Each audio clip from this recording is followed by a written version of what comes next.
Now that top story, doctors locked out. Parents given absolutely no warning about this, that their kid's doctor's office was closing. Yeah, we first brought you the story last night. Since then, we have received several calls and emails about the owner. ABC 15's Aldo Vasquez digging deeper. And Aldo, what have you found here? Well, I learned that the corporation was dissolved last July, and several pages of court documents. Arrowhead Pediatrics sued over the years, mostly over money, and today former employees speaking to me about the business and the owner. The owner, Jerry, had mentioned that he comes in and kind of saves hurting businesses. But ever since that owner, Jerry Richardson, took over Arrowhead Pediatrics 3 years ago, this former employee of the Glendale location says the place just kept going downhill, and the money for office supplies just wasn't there. We weren't able to buy certain supplies.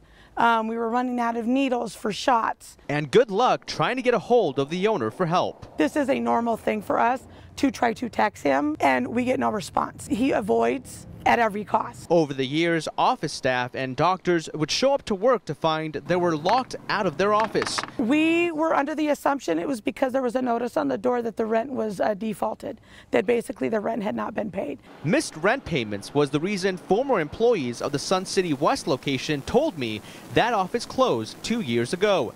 And apparently, Arrowhead Pediatrics has had money troubles for many years.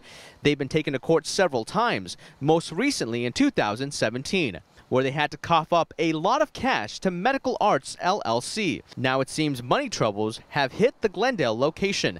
This former employee gave 17 years to Arrowhead Pediatrics and only found out she was out of a job this week. Because this was not anybody's fault other than the lack of communication of the owner.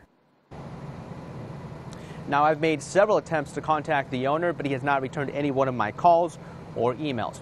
Reporting live in Glendale tonight, Aldo Vasquez, ABC 15, Arizona. And Aldo, with this being the height of cold and flu season, you know, so many people want to get their kids in. It makes the situation all the more difficult. Thank you for staying on top of that for us.